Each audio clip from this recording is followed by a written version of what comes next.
Okie dokie. So I'm back. Let me just go ahead and do this real quick. Mm.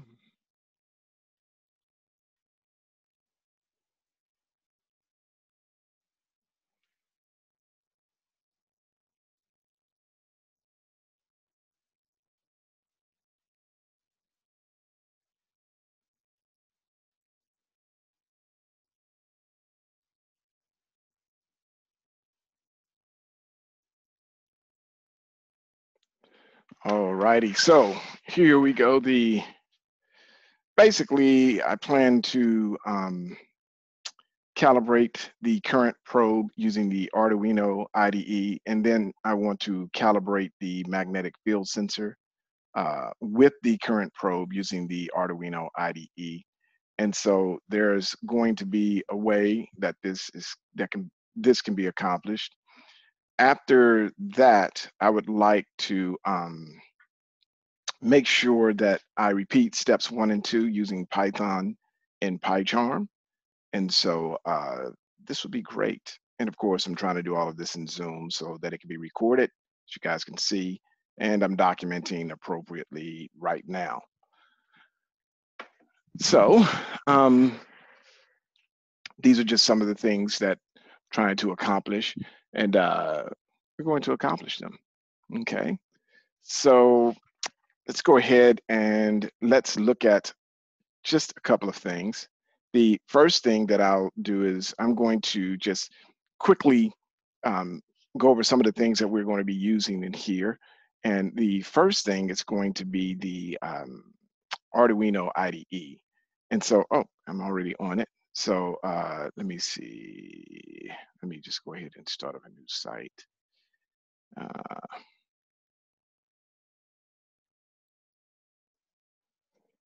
So it's Arduino IDE, as you guys can see here. I can just go up like so. You guys will see all kinds of things here. It's just this board right here. And so it says, well, what is the Arduino? And basically, what is Arduino? Arduino is an open source electronics platform based on easy to use hardware and software. It's intended for anyone making interactive projects.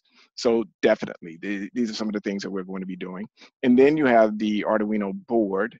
Arduino senses the environment by receiving inputs from many sensors, and affects its surroundings by controlling lights, motors, and other actuators.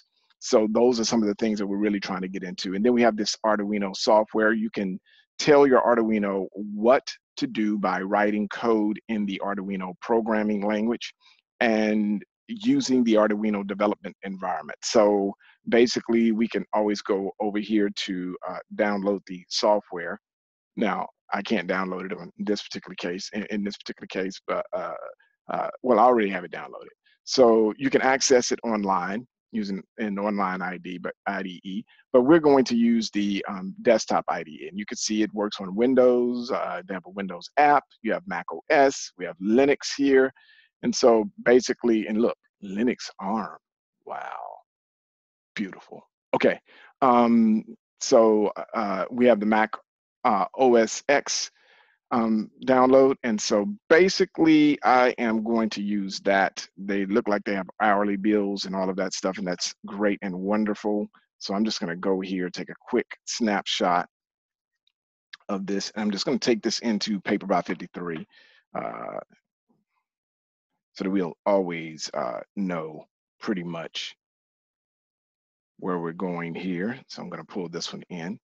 And so this is our Arduino IDE. And I actually liked the what they had to say about the Arduino, just the information that was given there. And so let me see if I can just grab that again. So it says, what is the Arduino? And I just want to pull that in real quick to that particular document. I think it'll be quite useful for us to know that or understand where we're going. So I'm just going to pull that one in as well. And I'd rather that one go before this, but there we go. So we have those two things. And I have some sensors. So, the main thing is, all right, we're in physics. We're in physics. So, you see that I have a current probe here. And so, what is that current probe? And then we have a magnetic field sensor. It's like, well, how are we going to connect all of this to the Arduino? So, let me go to the site that's appropriate for that. And I'll just do like so, and just say Vernier software and technology. So I'm sure that we can make these sensors and all of that good stuff, but we've been working in Vernier. So I'll just go ahead. I can just take a snapshot of that, and hopefully I'll pull that in if need be. But I'm going to look up Arduino here, and we should see the Vernier Arduino interface shield as we type in here. Okay, so I'm going to go ahead and select on that.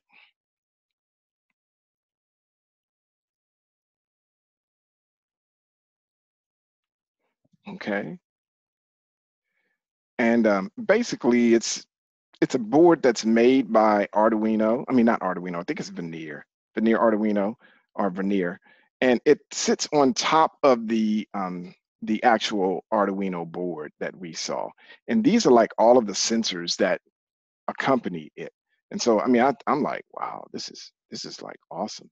So if you guys look here, you can see this sitting on top of an Arduino board here. This is what I mean. The Arduino is actually down here. It's red, but it's down here. Um, and then we have different kinds of uh, sensors here. We have two analog sensors and two digital sensors that could actually go in, and they talk about, here's a reset button. Let me make this. Yep, reset button here, and make this a little bit. Yep. That's what I want. Go ahead and take another snapshot, and then the LED pin 13. Um, so now, if you look at compatible sensors, you'll see all of these sensors here. So I'm just going to take a quick snapshot of this. This is like super cool to me. We have 30 volts. We have our current probe. This is one of the things that we're going to use here. Then we have a magnetic field sensor. So I'm going to go ahead and select on that current probe. And I want to bring it up and just take a quick snapshot of that, so it'll be known what we're using. We actually have the user manual here, which is often a thing that we need. And so you'll see some specifications here. So I'll just take a quick snapshot of that, and maybe we'll pull that in as well. And I think that's pretty much it on that one. And I'll just go back and do the same thing for the magnetic field sensor. So that is right here.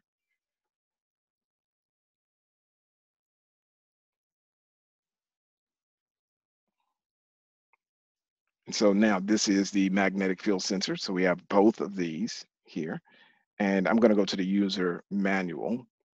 Just pull this down real quick, see if we can get some specifications here. So that's the primary thing that I want to get, are these specifications. All right, they let you know that it's a Hall effect transducer, but uh, that's good. That's good. So let me see if I can go back here. Right here, there's a link here that says Vernier website, and I guess I should keep this like so. Take a quick snapshot of that. But I'm going to go to this Vernier website here. It's probably Vernier, something like that. And typically, they walk you through Arduino terminology, how to connect, and all of that stuff. And I just really want to take you guys quickly to the appropriate location. Let me see if I can find it, connecting your sensors and all of that stuff. And sometimes I just have to walk through this thing because I can't always remember where it's located, but um, it's on this site. It's not this. Let me see. Vernier digital sensors, analog, using motors with. I haven't even gotten that far. Let me see. I'm just going to keep walking through this until I find it. So usually reading analog sensor data using the auto ID, graphing sensor data, controlling digital line with sensor input using 2 analog sensors. So these are things that I usually get to. I'm going to go ahead and hold down on this one for a second. I'm going to open that in a new tab, but I'll come back to that one. I'm going to select on the reading analog sensors here. And so I go here often because what I'm really looking for is reading raw voltage. And for whatever reason, I can find it this way, but here it is, reading raw voltage. Oh, it's way down here in calibrating Vernier. Okay, so I'm just gonna go ahead and take a quick snapshot of that. And this is the code that we'll be bringing over. Now, how am I gonna bring that code over? You'll see that it says view raw code. So this is just the raw code.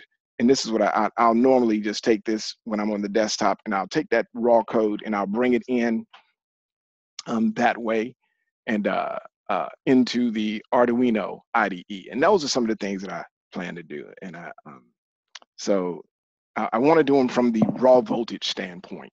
Now they give you a lot of other things here, and I think we probably should do it, but I'm not going to do that one right now. I have a certain track or a certain thinking that I'm trying to accomplish. So it says using 2 analog sensors here. It says that, you know, I haven't done this part before, but I'm thinking that I tried to do the magnetic field sensor yesterday, and it just wasn't, it just didn't feel right. I just couldn't come to a 0.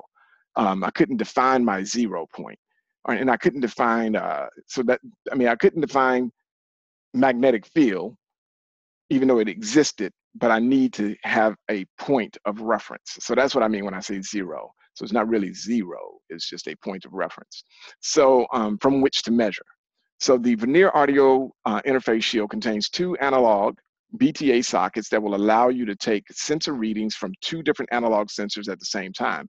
This feature gives you greater flexibility when creating your projects. However, be aware that the Vernier library or Vernier lib commands are only supported for sensors plugged into the analog port 1.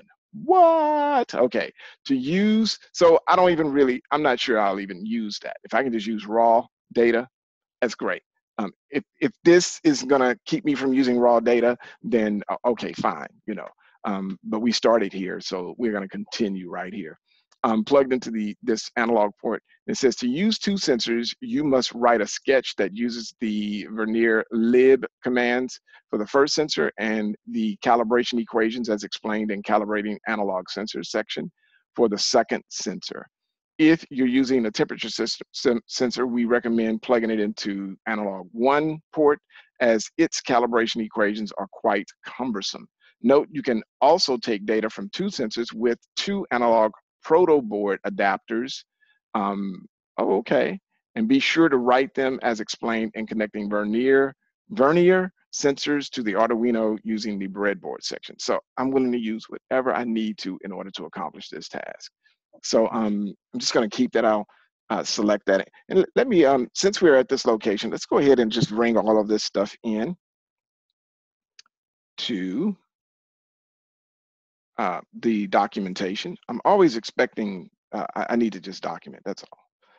So we have the first 4, and then I can go right here and bring these in. Hopefully they come in right. If they don't, I'll just reorganize them. We have 5 hours of video time, 6 hours of video time.